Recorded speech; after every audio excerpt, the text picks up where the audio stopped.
The most important decisions in life often require giving up what is most desired for what is most necessary. Unknown author. The wedding of the century was called off. The beautiful Catherine, fiancée to one of the wealthiest men in the country, at the last moment, gave up a life of luxury to return home and care for her suddenly ailing mother. The world condemned her, then forgot her. Years later, lonely and weary from the struggle to survive, she could never have imagined that the fiancé she had likely put out of her mind would one day see her again. Not in the society pages, but in an ordinary news report that would turn both their lives upside down, revealing the true cost of her choice. The city buzzed like a disturbed beehive, anticipating the event of the year. Newspapers splashed her photos across their pages. Television networks prepared special reports. The wedding of Catherine and James Sterling, one of the country's most eligible and influential men, was set to be a true fairy tale, the embodiment of millions of young women's dreams.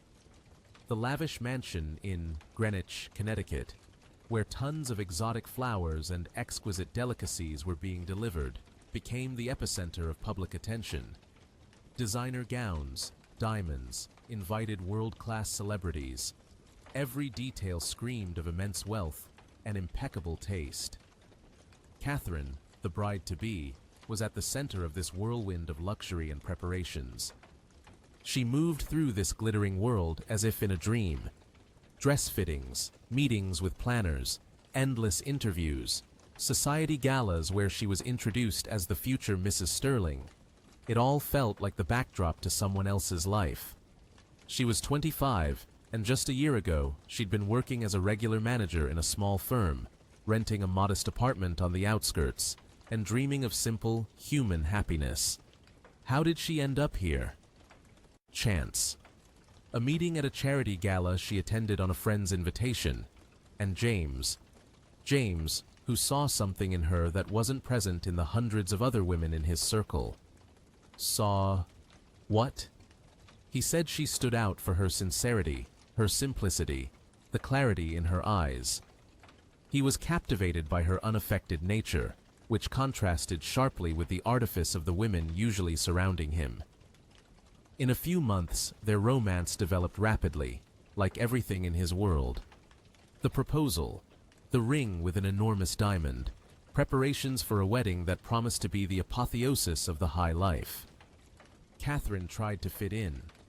She learned etiquette, grew accustomed to the media attention, tried to feel confident among people for whom millions were pocket change. But sometimes, alone in one of the many rooms of James's mansion, she felt like Cinderella at the ball, about to turn back into an ordinary girl at any moment. She missed her small kitchen, her old sofa, the chance to just sit quietly, read a book, or have a heart-to-heart talk. A heart-to-heart talk with her mother. Her mother. Anne had been Catherine's everything. She had raised her alone, working tirelessly, giving her daughter everything she could. Their life had been modest, sometimes difficult, but always filled with love and understanding. Her mother taught Catherine to appreciate simple things, to be kind, honest, responsible. She was her anchor, her home. Catherine always felt an immense, unpaid debt of gratitude towards her mother. Dreaming of a better life, she dreamed primarily of providing her mother with a peaceful old age, so she wouldn't have to struggle or work herself to exhaustion anymore. Marrying James seemed the perfect solution. He promised not only a cloudless future for her, but also the chance to finally give her mother everything she deserved. Send her on vacation, buy her a house, ensure the best medical care. This was the main reason Catherine accepted his proposal, the primary dream she associated with this wedding. Her mother lived in a small, Ohio hometown, in their old cozy apartment, where every object held a story. She was proud of Catherine, though a little worried about her, seeing her daughter immersed in an alien, unfamiliar world. Their infrequent phone calls were a breath of fresh air for Catherine in the stuffy atmosphere of luxury. Her mother never asked for anything, never complained, only asked, "Are you happy, Katie dear? The most important thing is to be happy." Catherine would reply, "Yes, Mom, I'm happy." She desperately wanted it to be true. Only days remained until the wedding. Final preparations, excitement, commotion, and suddenly, a phone call. A call from her hometown, a neighbor. His voice was agitated, faltering. "Katie, it's your mother. A stroke. They took her to the hospital.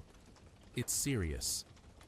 Catherine's world, built of silk, diamonds, and promises, collapsed in an instant. All the scenery vanished. All that remained was her, the phone receiver, and a single word: Mom. She dropped everything: the half-drunk coffee, the unfinished fittings, James's questions. She quickly packed the simplest bag. James tried to stop her. "Catherine, what happened? I'll send the best plane, the best doctors. Don't worry, I'll handle everything." He didn't understand. He was used to solving everything. But some things couldn't be solved with money. "I have to go," she said simply, barely recognizing her own voice. "But the wedding, the guests, the contracts tied to our marriage?" His voice held bewilderment mixed with irritation. He couldn't comprehend how anything could be more important than his plans, his reputation, his money.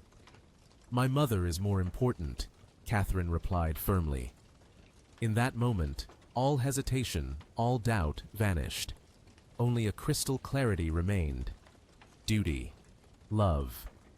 She rushed to the train station, bought a ticket for the first available train. Sitting in a stuffy coach car, watching the fields rush by outside the window, she felt herself shedding the weight of someone else's life. The luxurious gown, the diamonds, the carefree future, all left behind. Ahead lay uncertainty, the hospital, her mother, and the choice that had already been made. The choice to give up everything most desired for what was most necessary. Arriving in her hometown, she went straight to the hospital. Her mother lay in intensive care, pale, weak, connected to machines. The doctors offered cautious prognoses: a long road to recovery, if recovery was possible at all. Constant care. There was no hope for a quick recovery. Catherine made her final decision. She called James. A short, difficult conversation. His voice was cold, full of disappointment and resentment. He didn't understand. He would never understand. For him, it was a blow to his reputation, a disruption of plans, an unthinkable betrayal. For Catherine, it was the only possible action. "I'm sorry, James," she said. "I can't marry you. I have to be with my mother." Silence on the line. Then a curt, harsh, "As you wish." Then, "Goodbye, Catherine." The dial tone. The end. The end of the fairy tale. The end of the dream of a comfortable life. The end of everything connected to his world. Catherine sat on a hard hospital chair, clutching the phone. Outside, darkness fell. Rain drizzled against the window. She was alone. Completely alone. No luxurious mansion, no loving or seemingly loving fiancé, no secure future. Just her and her sick mother. And the choice that, she thought then, had put an end to her personal life and all hopes for happiness. She had refused the wedding of the century to return to where she started, to a modest life, to struggle, to the necessity of caregiving. The world that had been at her feet just yesterday forgot her. She became just Catherine from a small town, the daughter of an ailing mother. And in that moment, having lost everything that other world had promised, she didn't yet know that this very choice, this act of self-sacrifice, would be the beginning of an entirely different, unpredictable story that would circle back to her many years later in the most unexpected way. Returning to her hometown wasn't just coming home. It was stepping back into a past Catherine thought she had escaped forever. But it was a past she carried within her. The smells of the old house, the faces of acquaintances who looked at her with curiosity and pity, the streets that knew her every step since childhood. And most importantly, the hospital. The hospital became the center of her universe. The first few months were hell. Her mother was very weak. Round-the-clock care was required. Catherine learned everything, giving injections, massage, changing dressings, feeding with a spoon, turning her over, talking to someone who sometimes didn't recognize her. She learned to cope with helplessness, with despair, with the moments of lucidity when her mother would suddenly recognize her and smile weakly, and with the moments when her gaze was empty and detached. Her refusal to marry the millionaire became local legend. Neighbors, distant relatives, acquaintances, everyone gossiped. Some sympathized with her mother and Catherine, some condemned Catherine for her foolishness. She threw away a golden ticket. Some gloated. Pride comes before a fall. These conversations hurt, but Catherine had no energy to pay attention to them. All her strength went into fighting for the life and health of the person dearest to her. There was no money. The little she had saved before meeting James quickly ran out. Her mother's modest savings, too. Social security benefits were meager. Medications were expensive. Special dietary foods were needed. Utility bills, household expenses, all fell on Catherine's fragile shoulders. She couldn't take a full-time job. Her mother required constant presence. The first challenge wasn't the choice between luxury and duty.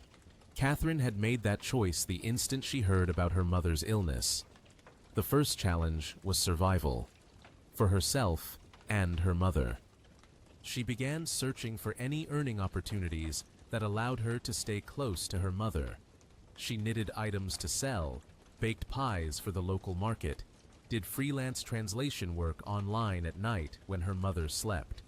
She grasped at any job, any chance to earn even a little money, with the desperation of a drowning person. Fatigue became her constant companion. Physical fatigue, from lack of sleep and exertion. Emotional fatigue, from constant tension and fear for her mother. There was one particularly difficult moment. Her mother needed very expensive medication not covered by insurance, and its absence could undo all rehabilitation efforts. The cost was prohibitive. Catherine approached everyone she knew, contacted local charities. Everywhere she received refusals or promises that led nowhere. Despair was so thick, it felt tangible. She sat in the old kitchen, staring at the empty table, feeling utterly helpless. She, the former fiancée of a millionaire, now couldn't afford medicine for her mother. The bitter irony of the situation nearly broke her. In that moment, she thought of James. One call, one word, and he probably would have helped. Not out of kindness, perhaps, but out of residual guilt, or simply to feel like a savior. But the thought was repulsive. To ask for help from the man she had left for her mother's sake. That would be a betrayal of everything she had chosen. It would be admitting defeat. She would rather die than ask him for money. This was her first real test in a world where money solved everything, but she had none. A test of pride, a test of endurance. She could have used her old status, her connection to James, to get help, but she didn't. She chose the hardest path, the path of fighting alone. Instead of calling James, she sold the only thing of value she possessed, her mother's antique ring, a family heirloom. It was painful, but it allowed them to buy the medicine. That day, returning from the pawn shop with the money, she felt not only the pain of loss, but also a strange strength. The strength of someone capable of making hard decisions and bearing responsibility for them. Years passed. Her mother's condition improved very slowly, with setbacks and new problems. Catherine had become a caregiver. Her youth, her dreams, her ambitions, all put on hold indefinitely. She saw her peers, building careers, getting married, having children. While her life had shrunk to the walls of the apartment, trips to the pharmacy and grocery store, sleepless nights by the bedside, she grew gaunt, a constant weariness settling in her eyes. Pretty dresses were replaced by practical plain clothes, her hands roughened from washing and cleaning. She stopped wearing makeup, styling her hair. In the mirror, she saw a different face, not the radiant fiancée of a millionaire, but an exhausted woman whose life consisted of cares. Loneliness became a heavy burden. Friends from her past life gradually disappeared. They had their own lives, their own problems. And Catherine's life was too monotonous and difficult to share. She had no close friends in town. Her mother, even when feeling better, couldn't be the confidant she once was. Catherine was alone with her burden. There were moments when despair washed over her with renewed force. Moments when she wanted to scream, drop everything, run away. Moments when she remembered that other life she had refused. Easy, carefree, full of possibilities. And the bitter thought, maybe I made a mistake, pierced her heart. But then she would look at her mother, at her weak but beloved face, at the hand that once rocked her cradle, and understand that no, she hadn't made a mistake. She had chosen love and duty. And this thought gave her the strength to get up and keep going, even when it seemed there was nowhere left to go. This was her first, long, exhausting trial, a test of spiritual strength, of resilience, of loyalty to herself and her values. A test of life, which turned out to be far harsher than any society gala or business negotiation. She had given up millions for the chance, simply to survive. And in this daily struggle, in this service to the person dearest to her, she was attending life's most important, most painful university.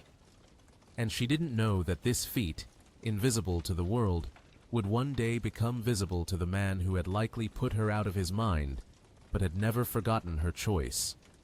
More years went by. Not months, not 1 or 2 years. Long, exhausting years that blended into an endless stream of gray weekdays. Spring turned to summer, summer to fall, fall to winter, and Catherine's life flowed in the same circle. Wake up, care for mom, housework, try to earn pennies, care for mom, sleep, and repeat. Her mother was confined to bed or a wheelchair. Her condition remained serious, requiring constant attention. Moments of lucidity became rarer, while periods of confusion or apathy grew more frequent.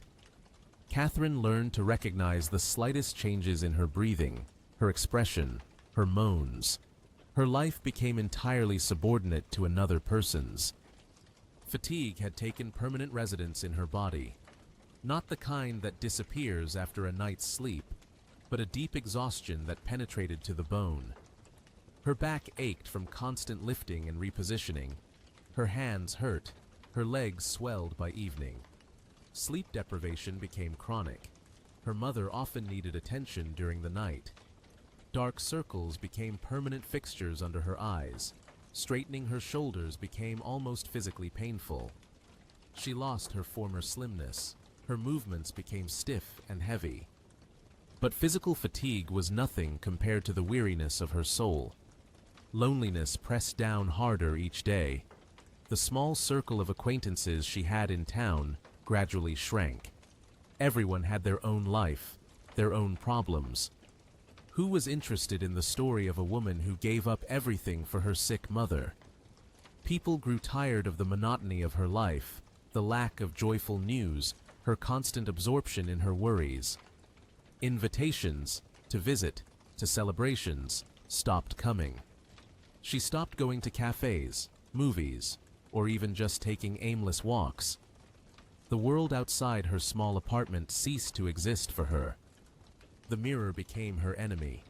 Every morning, it mercilessly showed her a stranger's face, the face of an exhausted, prematurely aged woman with dull eyes. Where was that radiant Catherine, the millionaire's fiancée? Where was the girl who dreamed of happiness and a future? She had died. Died somewhere between the hospital walls and the dusty roads of her hometown.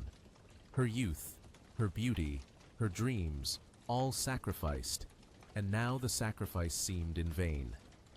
Her financial situation remained critical. Constant expenses for medicine, care supplies, and food consumed everything she earned. Catherine took any work she could find, cleaning stairwells at night, distributing flyers on weekends, selling vegetables from a neighbor's garden. Meager earnings allowed her to make ends meet, but nothing more. The apartment grew dilapidated, wallpaper peeled, window paint chipped, plumbing leaked. There was no money for repairs. Her home, once a cozy nest, turned into a gloomy, dreary place, reflecting her inner state. In moments like these, sitting in the cold kitchen at night, trying to warm herself with cooled tea, hearing her mother's quiet, intermittent breathing from the next room, despair overwhelmed her. She would remember James, remember the luxurious interiors of the mansion, the ease of living, the promises of a carefree future. And a bitter, soul-corroding whisper would rise within her. For what? For what was this sacrifice made? To end up here, in poverty, in loneliness, having lost myself? This thought was terrifying, almost treacherous towards her mother. But it came, unbidden, in the darkest moments. The doubts she had suppressed back then now screamed in her soul. Had she done the right thing? Wasn't her sacrifice too great a price for what? For duty? For a love that couldn't save her mother from illness? She felt trapped. Trapped by duty, circumstances, poverty. She had no strength to change anything, no strength even to dream. All her energy went into survival. She was at rock bottom, absolutely at the bottom, physically and mentally exhausted, lonely, lost. In a world where no one was waiting for her, where no one saw her. The culmination of her suffering arrived on one particularly cold winter evening. A blizzard raged outside. The apartment was chilly. The heating worked poorly. Her mother took a turn for the worse. Catherine called for an ambulance, but it took a long time to arrive due to the weather. Sitting by her mother's bedside, looking at her suffering face, feeling her hands grow cold, Catherine felt herself disconnecting from reality. It seemed she herself was freezing from the inside out.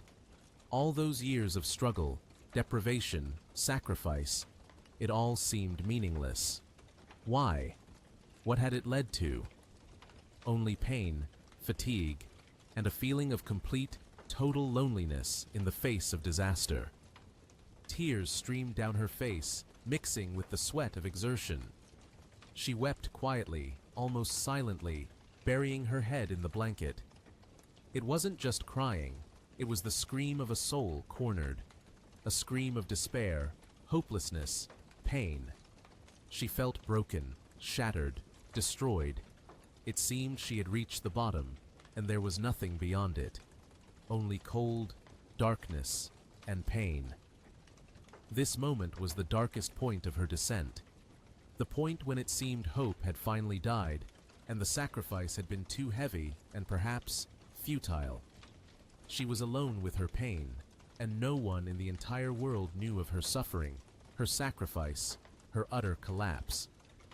The blizzard outside gradually subsided. The ambulance arrived. The paramedics examined her mother, administered necessary treatments, gave recommendations, and left, leaving Catherine alone again with the night and the illness. There was no improvement. Catherine sat by her mother's bedside, holding her weak hand, and felt the chill of despair gradually release its grip, replaced by a dull, weary fatigue. She cried no more. The tears had simply run out. Sitting in the silence, listening to her mother's intermittent breathing, Catherine suddenly felt something else. Not pain, not despair, something quiet and calm. Her mother's hand in hers was warm, weak, but alive. And Catherine understood. She hadn't given up, hadn't abandoned her. All these years, despite the fatigue, the poverty, the loneliness, she had been there. She had done everything she could, and more. She had fulfilled her duty, kept her promise, loved. There was no heroism or triumph in this realization, only truth. The simple, harsh truth of her life. She had chosen the hard path over the easy one, rejected happiness, as she had perceived it then, for duty. And even if her mother never fully recovered, even if her own life had turned into an endless series of chores, Catherine knew she had done the right thing. She hadn't betrayed the person dearest to her, hadn't sold her conscience for millions. It wasn't the discovery of hope for a bright future. Catherine had long stopped dreaming of that.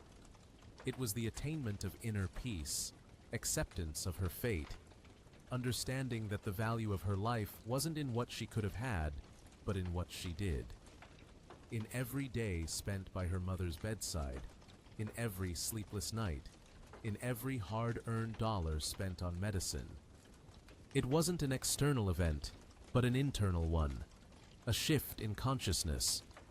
As if after a long, severe illness, the fever finally broke, bringing quiet, weak relief.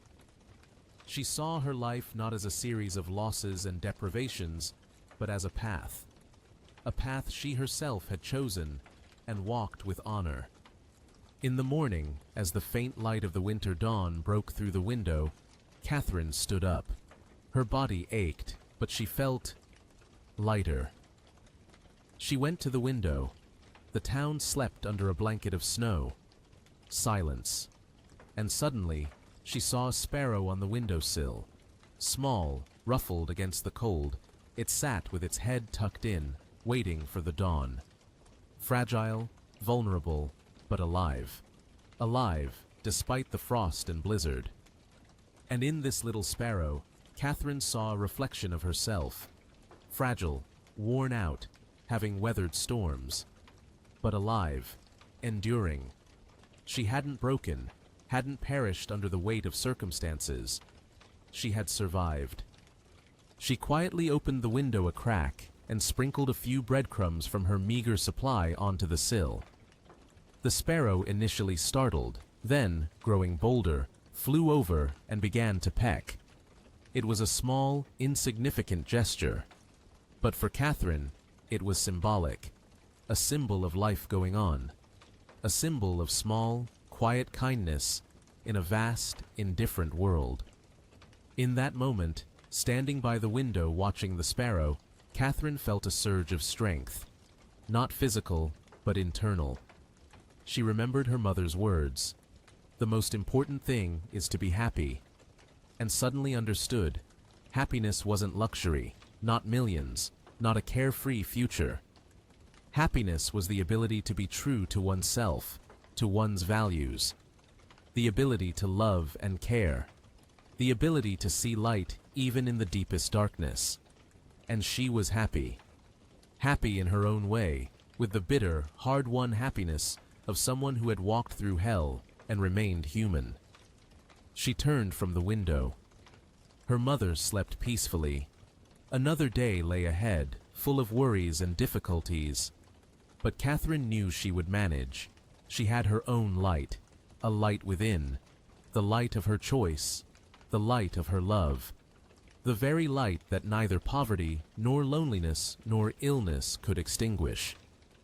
The turning point was in that quiet, ordinary dawn, in that little sparrow on the windowsill, in the realization that she had endured and not broken.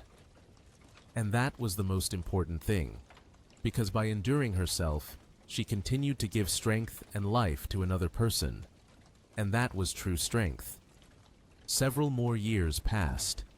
Catherine's life continued its course, without drastic changes. Her mother was still with her, her condition remaining stably serious. Catherine continued to care for her, work to exhaustion, make ends meet. She didn't become rich, didn't find Prince Charming, didn't return to the world of luxury. But she had gained something else, an inner core, a calm that comes with acceptance and loyalty to oneself. Her face still bore the marks of fatigue, but her gaze had become deep and wise. The former naivety was gone, replaced by strength. Meanwhile, far away, in another world, James's life continued on its path. After the cancelled wedding with Catherine, he had, of course, married another woman from his own circle, beautiful, intelligent, fitting his status. His business flourished, his fortune grew.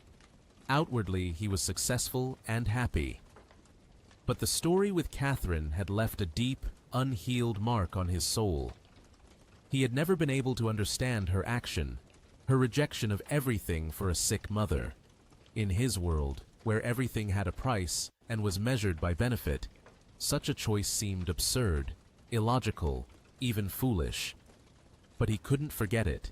He saw something real in it, something absent in his own life, full of calculations and compromises. Then, one day, on an ordinary evening, sitting in his luxurious office, James was watching the news. The segment was about some local event in a small Ohio town, perhaps a fire, or some natural disaster that had affected residents, especially the elderly and infirm. The reporter described the difficulties people faced, the lack of basic necessities, how locals were trying to cope. And suddenly, she appeared on screen. Catherine. James froze. He didn't recognize her immediately. Years had passed. Before him stood not the radiant young woman in designer dresses he remembered. Before him stood a woman in an old jacket, a scarf on her head, with a tired but remarkably calm face. She stood near a damaged apartment building entrance, surrounded by other residents, speaking quietly to the reporter. Her voice was low, but held not complaint, but dignity. She wasn't talking about herself, but about her neighbors, about an elderly woman needing insulin, about a family with small children left homeless. She spoke of how they themselves, with their own resources, were trying to help each other, how they were collecting warm clothes, sharing the last of their food. And in her eyes, tired but clear, was such strength, such unwavering faith in people, such sincere concern for others, that James's breath caught. The reporter asked her, "It must be very difficult for you yourself. I heard you care for a seriously ill mother." Catherine nodded. "Yes, it's hard," she answered calmly. "But we're managing. The main thing now is not to think about ourselves, but about those who have it worse. We have to help each other, right? How else can we survive?" These simple words, spoken without pathos, without expectation of praise, struck James's world, where every step was measured by gain, like thunder. He looked at her face, at the lines of fatigue, the shadows under her eyes, and saw not a victim of circumstance, but a person of incredible inner strength. He remembered the day she refused his millions, his world, for her mother. Then he had considered her choice. Madness. Now he understood the true cost of her action. Her choice wasn't foolishness, but greatness. She had chosen humanity, duty, love, things not measured in money, but things that make a person human. She had rejected external luxury to preserve internal richness. And now, years later, that inner richness shone in her eyes brighter than any diamond he had ever offered her. In that moment, James saw the truth. The truth wasn't that Catherine had lost happiness by rejecting him. The truth was that she had gained something far more valuable, her soul, her integrity, her dignity. He, possessing everything, felt empty. She, possessing nothing, seemed filled with light. The next day, James took action. Not as a former fiancé, but as a person moved by the scene he had witnessed and the woman's words. He didn't call Catherine personally. He understood he had no right. He used his resources, A large sum of money was transferred to a local charity fund, earmarked for aid to victims of the disaster in that Ohio town, for purchasing medications and essential supplies, without mentioning his name, anonymously. He expected no thanks. He was simply doing what he felt he had to do. Doing what, unknowingly, he had learned from Catherine. James saw Catherine on the news not as a poor relation or former fiancée, but as a symbol of true spiritual strength, true kindness, a true life that money couldn't buy. And that image, the image of a tired woman in an old jacket, standing in the aftermath and talking about helping others, was forever etched in his memory. He realized that back then, many years ago, he had lost not just a beautiful bride, but something immeasurably greater. He had lost the chance to be near a person whose inner beauty shone so brightly that it illuminated even him, accustomed to the dull gleam of falsehood. The truth wasn't revealed in a meeting, but in his realization. There was no dramatic exposé, just a quiet, shattering truth. Justice wasn't served by Catherine receiving a reward from him, though she indirectly received help, but in the fact that her choice, her sacrifice, her long years of hardship had not been in vain. They had tempered her spirit and shown the world, albeit through a TV screen, the true value of humanity. And James received his lesson, a lesson that not everything in the world is measured in money, and that the most valuable things are acquired not through purchase, but through choice and sacrifice. And perhaps this lesson, seen in the eyes of the woman he had once left behind, was the first step for him toward understanding what truly matters. Life in the town gradually returned to normal after the disaster. Aid arrived, not only from local authorities, but also from unknown benefactors. Medicine, warm clothes, food. It all appeared as if from nowhere. Catherine, like other residents, benefited from this help, feeling deep gratitude towards those who hadn't remained indifferent. She didn't know who was behind the aid, but in her heart, she believed there were still good people in the world.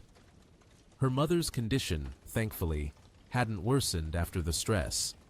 In fact, perhaps thanks to the quality medications that became available and the intensified care, there was a small but long-awaited improvement. Her mother became a little clearer, could sit up longer, sometimes even recognized Catherine and offered a faint smile. For Catherine, this was the greatest happiness, the best reward for all her labor and sacrifices. Life went on.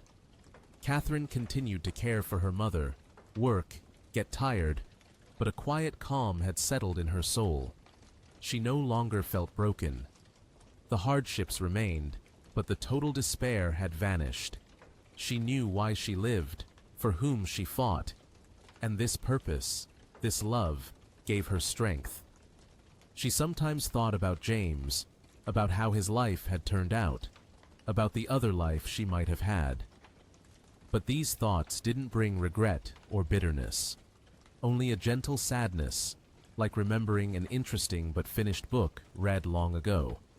That life wasn't hers.